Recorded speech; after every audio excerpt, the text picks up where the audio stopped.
Fine. Yesterday, I haven't mailed the yesterday's recording to everybody. I'll be mailing it today. Right, I was not able to upload the video, so I'll be uploading today's as well as yesterday's video, and I'll be mailing you today. So let's start with today's class, and I'll create the Java project called day 2. Okay, in this, yesterday we had learned how to configure Selenium. Okay, in the project, you just need to download the jar files and include them in the project. So the same thing I'm going to do today. I'll go to the properties of this project and I'll add the jar files. Every time you create a new project, you will have to include the Selenium jar files in that project. Okay, so I'll include these two as well as the ones present in the lib. Right, so you need to include these as well. Right, so under reference libraries, we saw that the jar files for Selenium come up. Now yesterday I had made this sample Selenium.java and I had created the objects like Firefox driver d1 equals to Firefox driver, and if I write d1.getgmail.com, you go to Gmail, and for d2 you write Yahoo and you reach yahoo.com. Right. So, and I also talked about the concepts of object oriented programming. Okay. So these are we talked about static variables. We talked about non-static stuff in the class, right? And today I'll actually go forward with the concept of static, non-static in Selenium. Okay. So I'll copy paste this book.java. I have copied it and I have pasted it under the source folder. Okay, so this book.java I have taken from day 1, right, and put it inside day 2 project. You can copy paste the code in Eclipse like this also. And now I'll talk about static stuff. Now this is known as non-static. Okay, in non-static, what happens is that if I am creating a new, suppose I create a new class like yesterday, test book.java. And I create 3 objects of the book class, like, or 2 objects. Book b1 equals to new book. B1 is the object reference, new book is the object. We saw that yesterday as well. And book b2 equals to new book. So we saw that in the memory, what will happen is 2 object references B1 and B2 will point towards 2 different objects. Okay, now B1 will have its own properties. B1 object, okay, it will have a book name and a print name function in it, right? It will be something like this. The B1 object will be having a book name and a print name function copy in it. And this object will also have a book name and print name function copy. Okay, so this is how non-static works. But if I declare a variable, right, say string language, the language in which the book is written. Okay, now we want that all the books should be written in English language, suppose. Okay. That is B1 dot language is English and B2 dot language is also English. And whatever object I create, okay, if I am creating 1000 objects, I want that all the books should be having the language as English. The problem with this is that in the memory, what happens is that in every object the language variable will be present and that will have the same value English. Okay, so what we do is that we make this language variable static. When we write static in front of it, what happens is that it moves out of the object. It moves somewhere over here, language. It never remains the part of the object. And all the objects, they can refer it from the common memory location, right? So how do I access this language variable now? This is not a part of object. This will not be a part of object, right? But though I can access it like this as well with the help of object reference, but you will get a warning sign over here. If you look carefully, there is a yellow warning sign over here telling that this is static field. Don't try to access it with the object. It's not the part of the object. Static can be accessed with the help of directly the class name dot the variable name. Simple. Okay. So the static variable or the static stuff in a class can be accessed directly with the class name dot the variable. Right? Even if there is some function. Okay, a function say public static void turn page. Why am I not putting this function non-static? Because every book has this property of turning the page. Okay, just taking a hypothetical example. So I make this function static. I will not make it part of every object. So what we write, we simply, if you have to call it, you simply write book dot turn page. So the static stuff can be accessed directly with the class name dot the variable, static variable or static function, whatever it is. It can also be accessed with the object, but you should not do it. Okay, you should not do it. You will get a warning sign. This is not a good practice. Okay, so this is about static and non-static. Static stuff is the part of the class. The non-static is the part of the objects. Non-static can only be accessed with the objects. The static can be accessed with the help of the class name dot the static stuff. Okay, so now I'm sorry, right? Now let's move forward. Okay, let's move over to Selenium now. Yesterday, I just create a new file called as Selenium basics.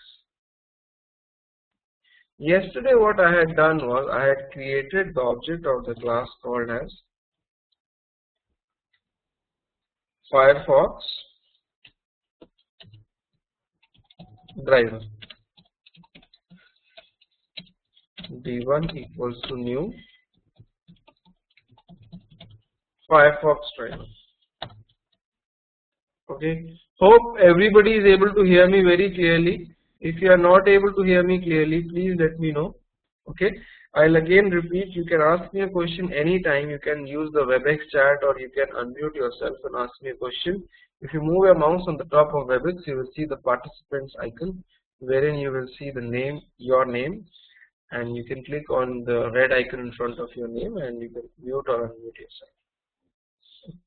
Okay. So if you write Firefox driver D1 equals to new Firefox driver, and after that if you write D1 dot get http gmail.com, we saw this yesterday that this will move to Gmail. Now similar to Firefox driver, there are other drivers as well. For example, there is a class called Chrome driver. If I create the object of that class, then I will be able to successfully work on Chrome. And if you write d2.get http google.com, then Chrome will open and it will navigate to google.com. Okay, I'll just comment out these lines, I'll make them inactive and I will run this code. If you run this code as a Java application, you will see in most of the systems you will see an error like this. It's known as exception. The exception is illegal state exception. Okay, and the error says always read the error. Okay, the path to driver executable must be set by the WebDriver.Chrome.Driver system property. Okay. What do you mean by this? Actually, you have in order to work with Chrome, you need to download ChromeDriver.exe file from the Chromium website. Okay, I'll just to tell you how to do that. Chromium WebDriver. Hold on.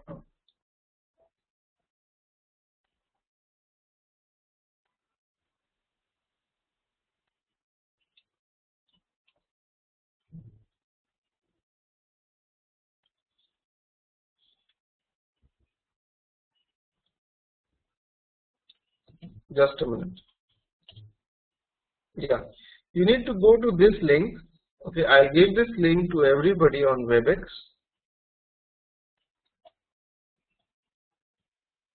Hold on. I've given this link to everybody. Out here, depending on your operating system, okay, whether it is Windows or Mac, whatever it is, you need to download this Chrome driver server. Okay, you need to download this.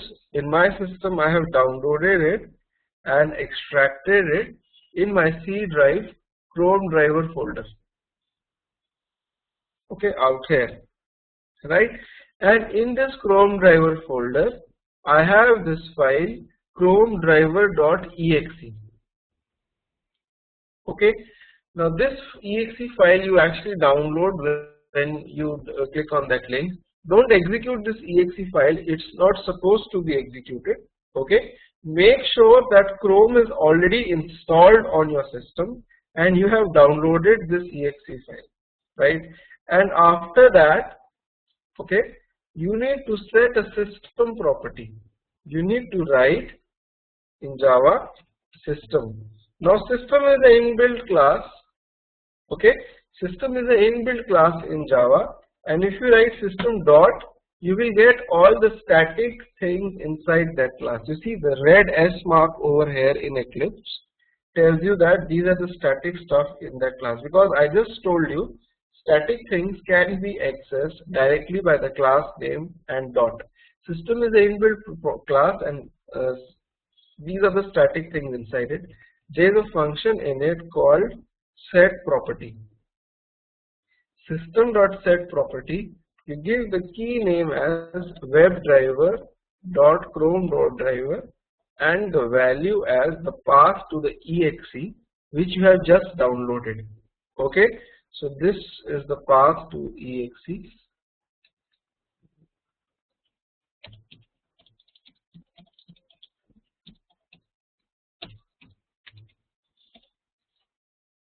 Okay, in Java, whenever you give path, you have to give double slash or something related to escape sequence. Always remember, whenever you give paths in Java, you have to give double slash. Now I have set the property of this executable Chrome driver. If I run the code now, you see that you will have Chrome opened up, and you see in this over here, you always get the message started Chrome driver. This is the port on which the Chrome driver is starting up, and log. This is the log file path. Okay, in this path you will actually see a log file generated. In this log you will have anything, right, or all the commands related to whatever got executed when you were working with Chrome.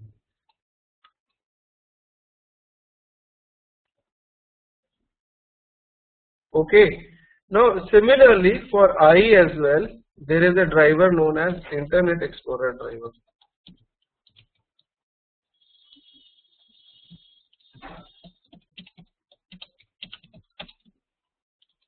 And for this driver as well, there is an exe file which you need to download.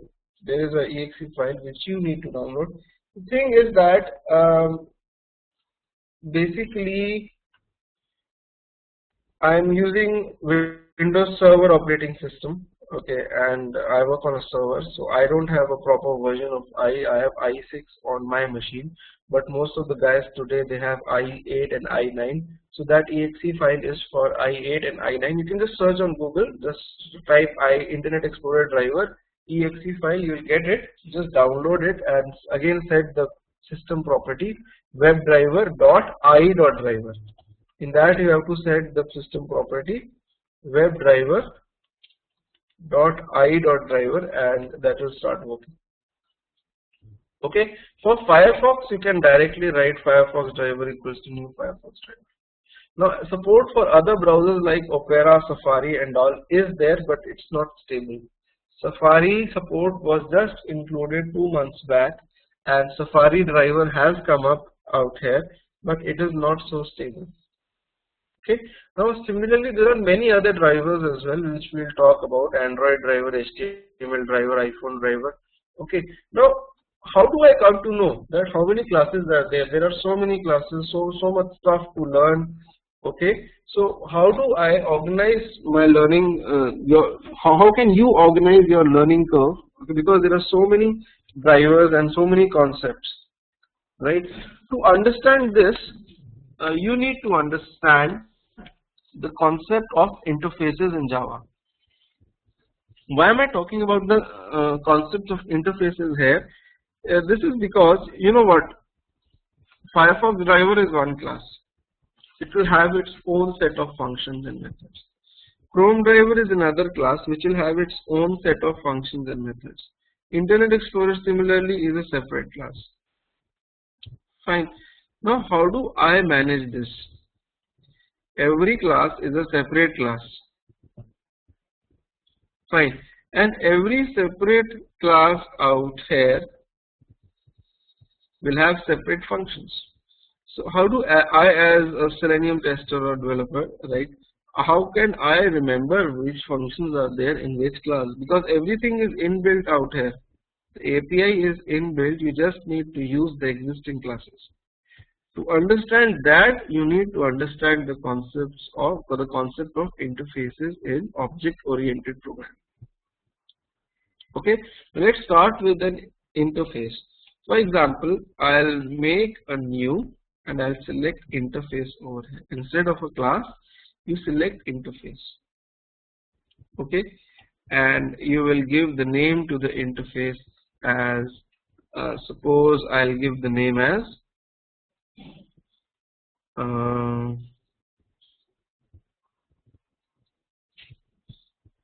say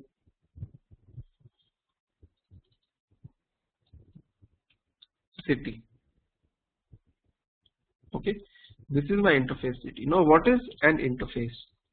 Interface is something which describes what application does.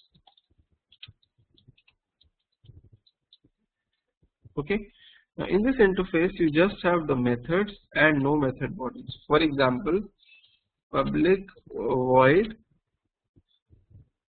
Okay, what are the features of a city? Say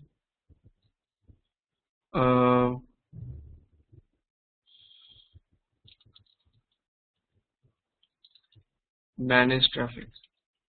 Okay, I'm just taking simple examples, right? Hypothetical example, and a feature like public void say get total population. Okay, and suppose these are the two functions in the city. You can have more things, like I'll add one more function, say public void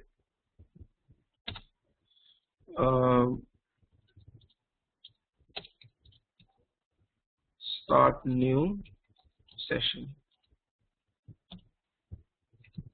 Okay, so these are some of the set or some of the features of the city, of any city, right? Now in interface, what we describe are the functions, just the functions. Okay, just by looking at the interface you can tell what an application is doing, right? It's just like an a la carte menu. When you go in a hotel, you see a la carte menu, right? You decide what you have to order, what you have to eat. You don't know how that thing is prepared. So it's something like this. Okay, and we have got classes which implement the interface. For example, I'll create a new class called say London. Okay, now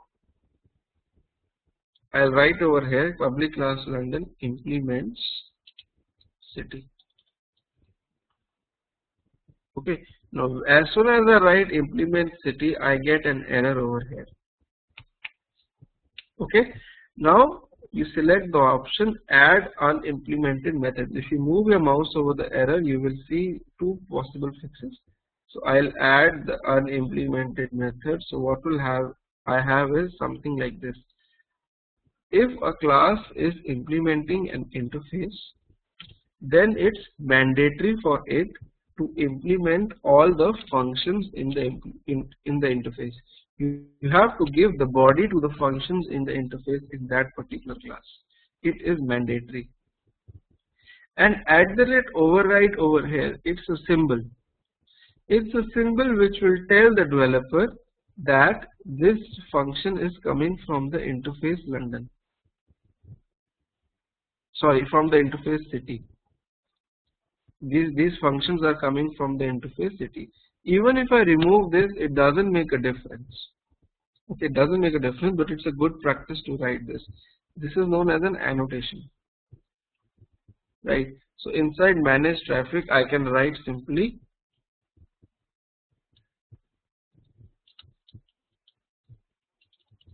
London managing traffic, right? And inside this I can write simply London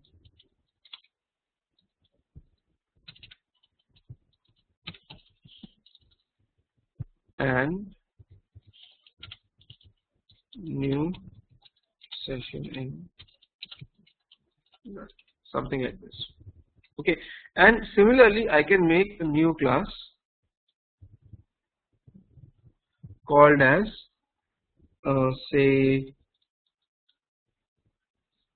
Moscow. Okay, now this class will also implement the interface city. When it implements the city, it will have to add the unimplemented methods again, and I will just write Moscow managing traffic and population.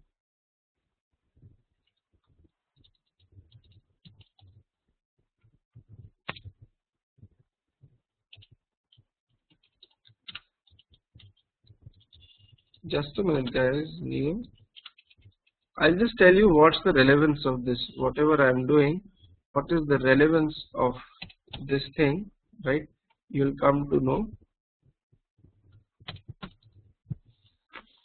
Okay, now let us create a file with the main function. Okay, I'll create a file called test city. Now in this, what we can do, I can create the object of London class. I can write London L equals to new London, and I can write Moscow M equals to new Moscow. I can create the objects, but both the objects will have same set of functions. The function names will be same. If I write L dot, right, I will get the function total population, L dot manage traffic, L dot start new session. I'll get total population, manage traffic, and start new function. Okay, from the London class. The names would be same. However, the implementation of these functions will be as per the class London. Okay, and similarly I can write in Moscow dot m dot get total population, m dot manage traffic, and m dot start new session. The function names are same, but they are in different classes. Okay, the function names out here they are same, but the functions are in different classes, two different classes. So this gives us a kind of structure in the application. Okay, because we have got the same named functions in different classes. Tomorrow, if a new city comes up, say a city named Tokyo, okay, or Singapore, it comes up, right? So, sorry. So if that comes up, then access to meeting classes can be made.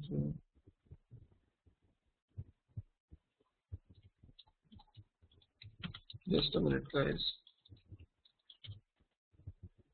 So then what will happen is that the new class will also have the same set of functions. If I am adding a new class called Singapore or Tokyo or any other thing, it will also have the same functions. So that's what actually happens in Selenium as well. Okay, 1 minute. This is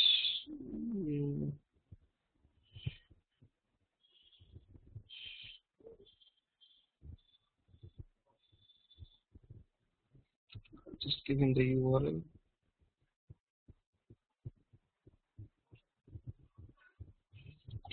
Right. So if you look at the documentation for Selenium, if I go to Google and I just type download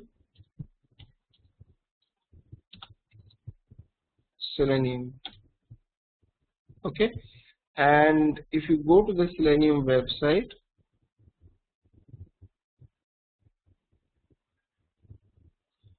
look guys, there's a new link for WebEx, okay, every day.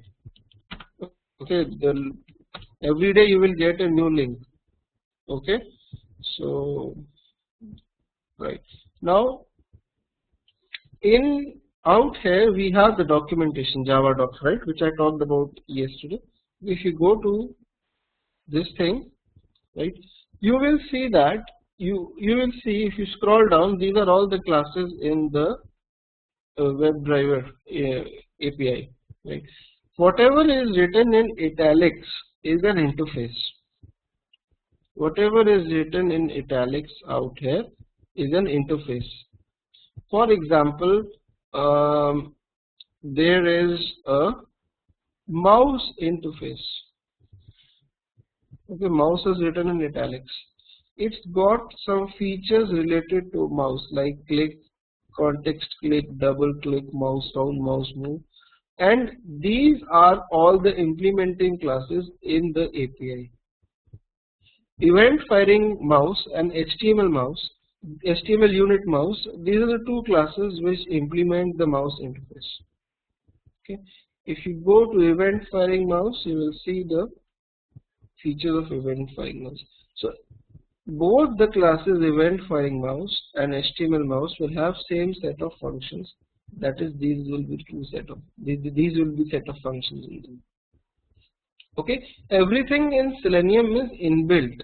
Okay, although I explained you the example of interfaces out here, but all the interfaces which you will be using, they will be inbuilt inside API. For example, everybody knows about the word WebDriver. What actually is WebDriver? WebDriver is an interface. There is an inbuilt interface inside Selenium API known as WebDriver, and all the other classes like Android, these are the implementing classes: Android driver, Android WebDriver, Chrome driver, event firing driver, Firefox driver, HTML unit, IE driver, iPhone, right, remote WebDriver, and the new one which has just come up, Safari driver. This is not so stable. Okay, these are all the implementing drivers classes. Fine. Now some people think that you can also test Android applications using Selenium, using Android driver. No, you cannot test those. Selenium is an automation testing tool only for browsers.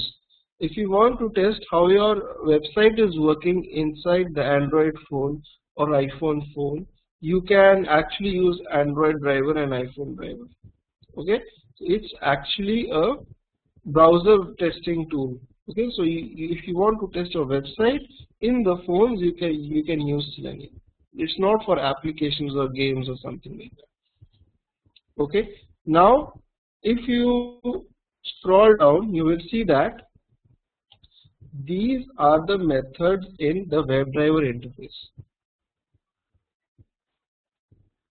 Okay, these are the methods in the WebDriver interface, and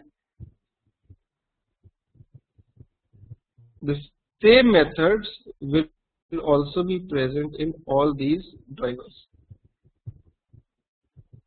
That is why if I move back to my Selenium basics class and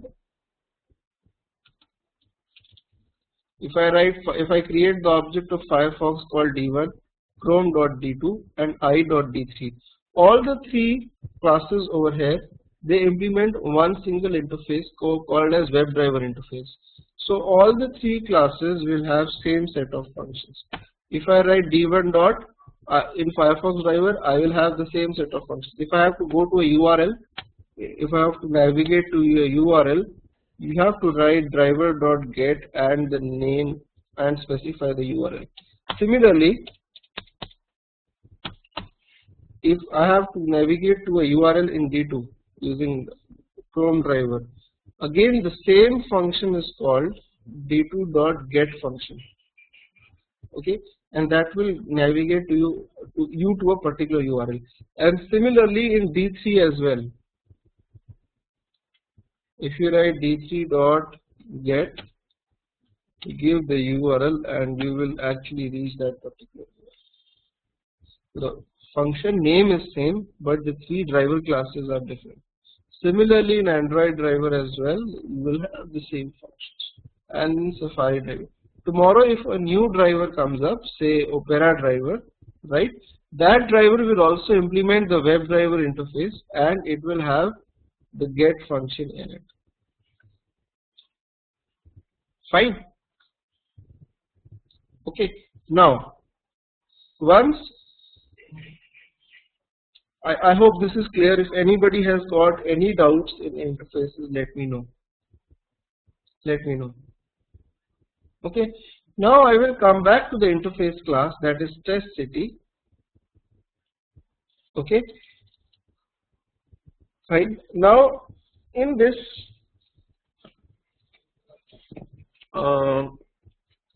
say I have created the objects like this. I am writing London L equals to New London, Moscow M equals to New Moscow.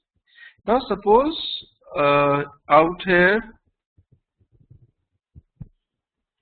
in Moscow class I declare one more function, public void say XYZ, anything, any function. Okay, so in this I'll just print.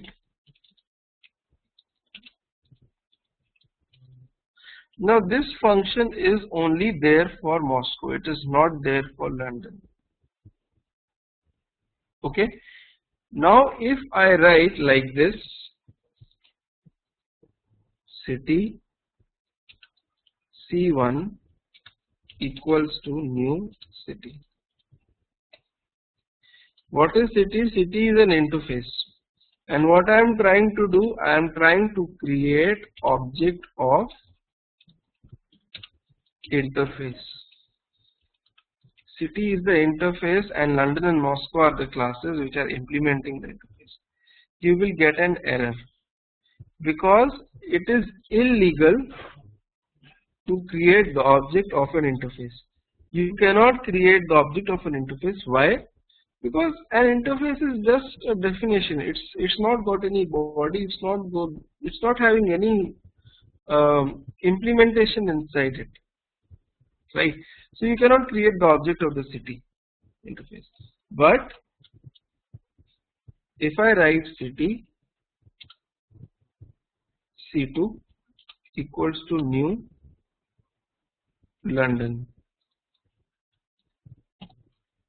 So what I am doing is interface reference equals to new class. This line is little different from this line. Okay. Now what can we use? What can we achieve with this? Or if I write city C3 equals to new Moscow. How are these lines different from these two lines? Okay. If I write Moscow M equals to new Moscow, I can also access the XYZ function inside it. But if I am making the interface reference equals to new class, then I can only access those functions which are being implemented from the interface, those functions which are overridden. With the help of C2, I can access all these three functions. With the help of C3, I can access all these three functions. But C3, with the help of C3, I will not be able to access XYZ. This I will not be able to do. But I can write C3 dot get total population. Okay, all the overridden functions can be accessed, like manage traffic, start new session, get population. But a function which is only core to Moscow class, right? That cannot be accessed this way. Now, what is the difference between writing in this way and this way? What is the practical difference? Right? We know that diagrammatically, I'll tell you.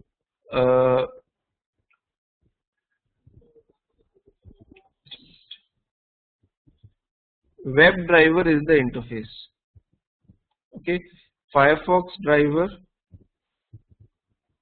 Chrome driver, and I am right now talking about these drivers. These are the three drivers which are implementing that WebDriver interface. Okay, so similar to the concept that city is an interface and London and Moscow are implementing that particular interface, right? So this is illegal again, right? So if I go into my Selenium basics, I'll just create a new class called opening browser. Now sometimes you might have a situation wherein you want to open IE, you want to do the testing on IE. Okay, sometimes you might want to do the testing on Mozilla, right?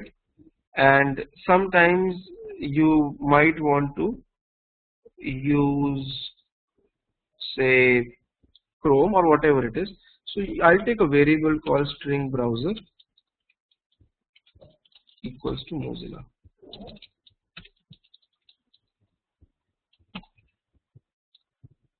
Alright, so string browser equals to, just a minute.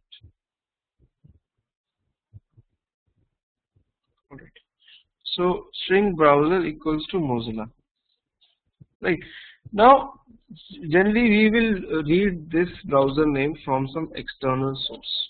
When we do practical things, we will read it from an Excel file, or we will read it from an XML file or a properties file, that the browser on which I want to test the application is the Mozilla browser. Okay, and you write over here, if I'll declare WebDriver driver equals to null. That means this is the object reference of the WebDriver interface, and it is not pointing towards any object as of now. It's just like a hanging reference in the memory. It's not pointing to any object. Okay, so now you can write if the browser is equal to Mozilla. Right? If the browser is equal to Mozilla, then initialize the driver to new Firefox driver. Okay. Else, if the browser equal to IE, then initialize the driver to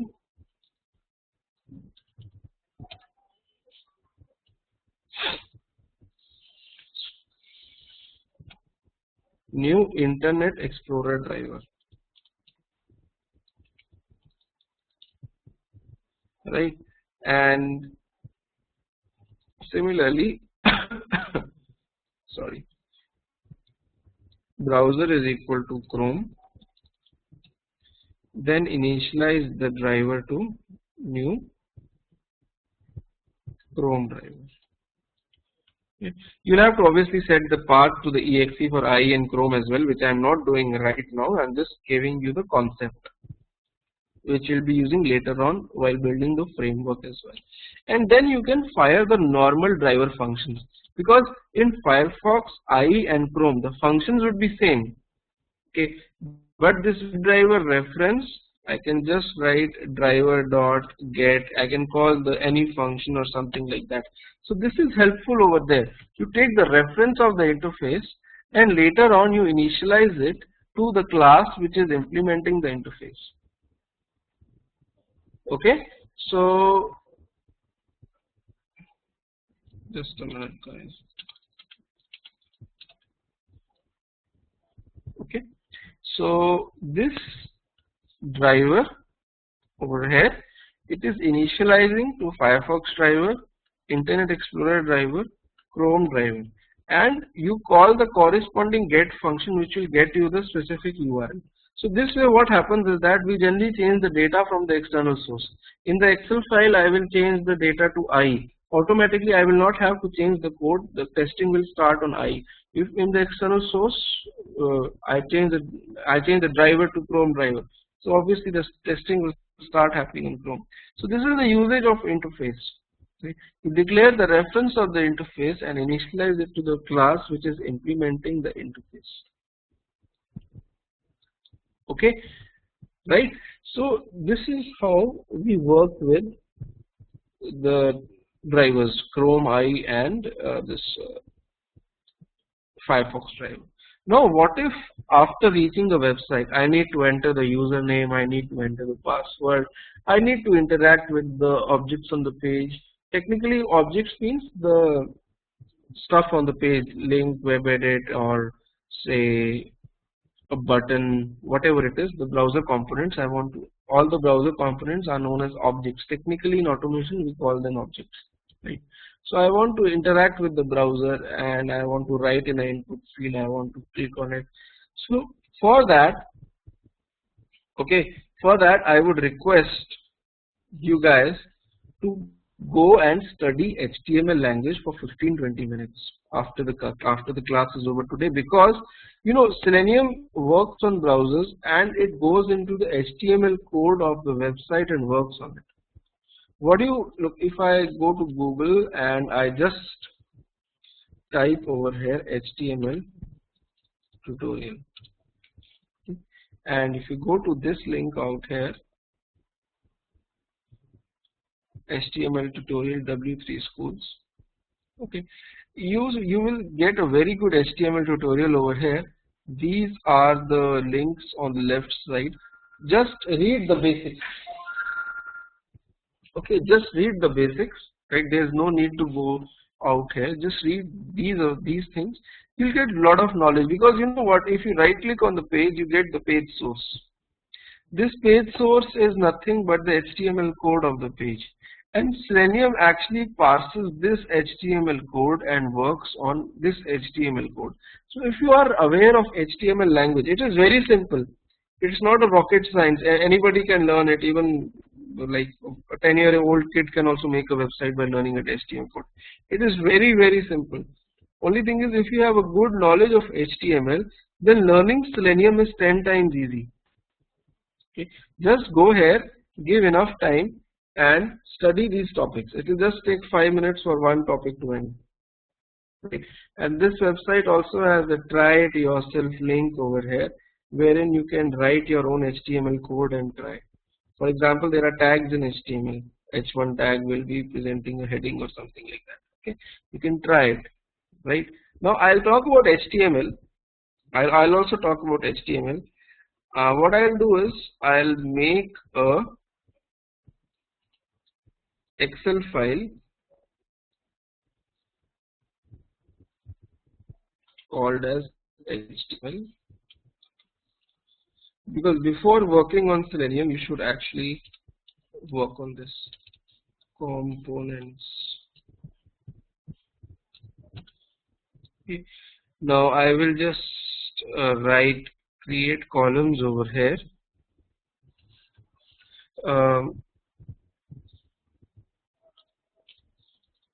Component,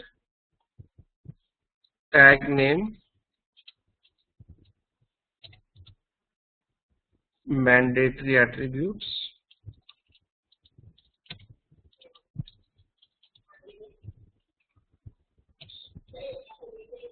and optional attributes. Now, what do you mean by components, tags, and attributes over here? You'll come to know about this in some time.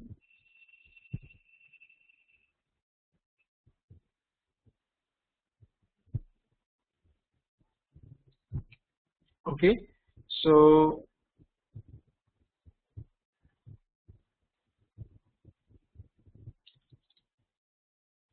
if you have any questions, you can ping me on WebEx, or you can also reach me on Skype. Okay. Now, component. What are the various HTML components? You have links, right? And hold on. In HTML, you have got link. You have a button. You have input fields in which you write the data. You have sometimes a drop list. Okay. Then you have a radio button. You have a checkbox. You have normal text on the page. Okay. These are the visible components, major visible components: link, button, input field, drop list, radio button, checkbox, normal text on the page. Then you have something known as a web table, which is not visible to the normal eye. Then you have something as frames are also there, and there are other components as well, but these are some of the major components which you use 95% of the times on any web page. Okay. Now in HTML language, each of these components has a tag name. Now, what do you mean by tag name? For example, the best thing is that first, in order to analyze the HTML page, we'll be using Firebug. Okay, we'll be using Firefox now, and we'll be using Firebug in Firefox. What do you mean by Firebug and Firefox? Is that just a minute, guys. Actually, I'm using Firefox 3.6, which actually works with QTP. I was working with QTP, so that's why I installed it. So I'll just upgrade my Firefox to Firefox 12. Just a minute.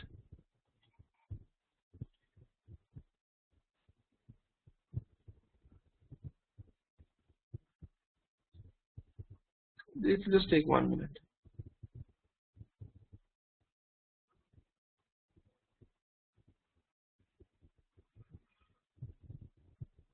Right. Everybody, I guess, is having latest version of Firefox, that is above 10 at least. Okay. So now in Firefox, we'll be installing an add-on in Firefox, which will help us to inspect a web page. Right. So what I'll be doing is I'll be going to Google and I'll just type over here, download Firebug. Okay, just download the Firebug. It's an add-on in Mozilla. It helps you to inspect the source of the page. Okay, so just hold on. Right. When you reach this page, you simply click on this icon, add to Firefox button. When you click on it, you will, it will get downloaded. It's taking a little time on my machine, I don't know why. Hold on.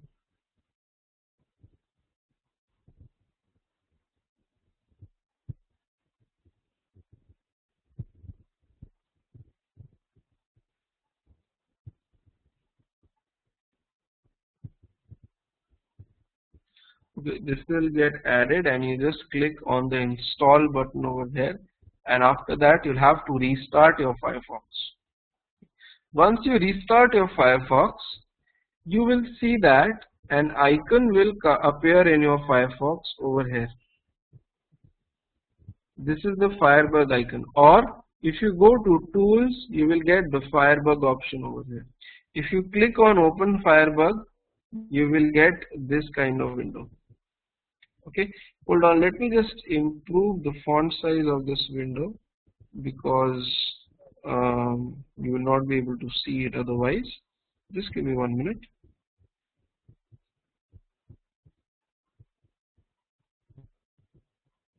Right, I hope it's visible now. Now suppose I go to the web page gmail.com.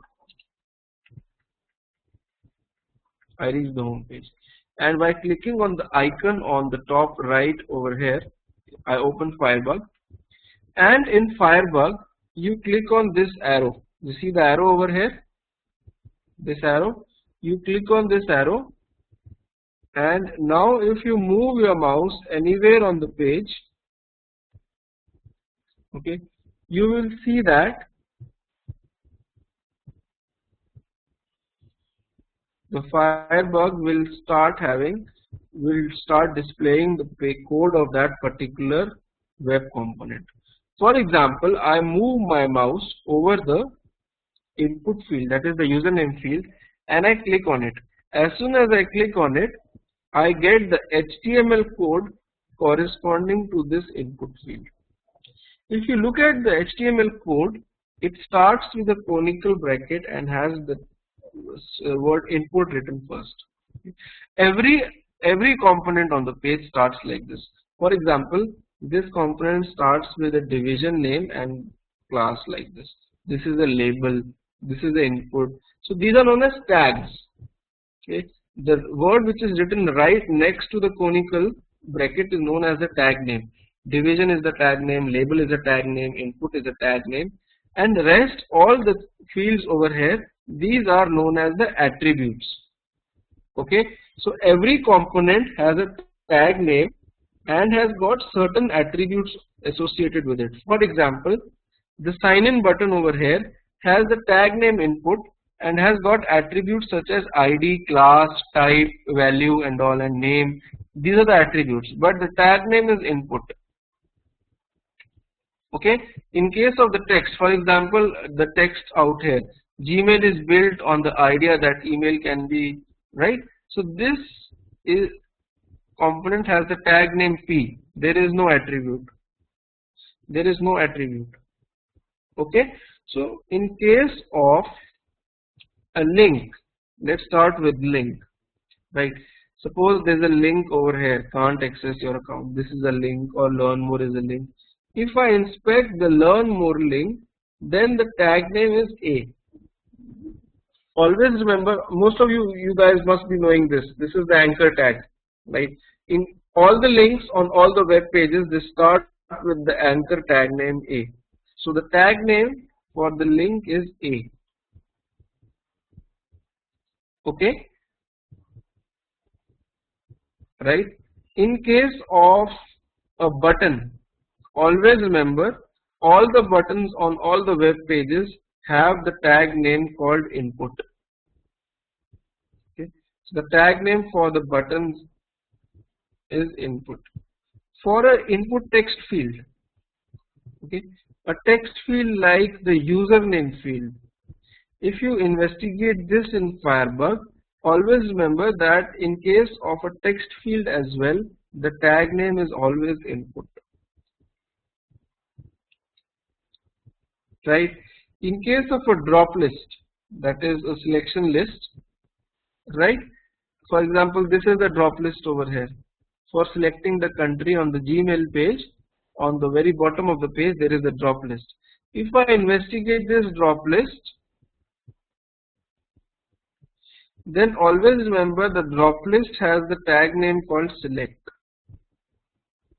Select is the tag name for a drop list. And from my experience, I know that for a radio button, the tag name is input, and for a checkbox as well, the tag name is input. For example, in the Gmail page itself, if you go and investigate this checkbox, stay signed in, this one, you will see that this checkbox is having the tag name as input, right? And in case of a text, normal text on the web page, there are various tags, like sometimes it comes under division tag div, sometimes span, sometimes para, and p tag, sometimes h1 heading, h2 heading, h3.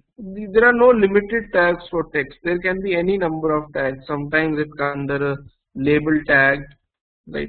You cannot define or you cannot restrict a text with the tags. Text can come under various multiple tags, but the tags for other components, they are fixed. I am going to talk about web table and frames later on, because these are not visible components on the web page. You might not be knowing them, but these are the generic components. Okay, now you know that a button now has the tag name input, right? A text field has the tag name input, radio has a tag name input, and checkbox has a tag name input. How do we differentiate between them?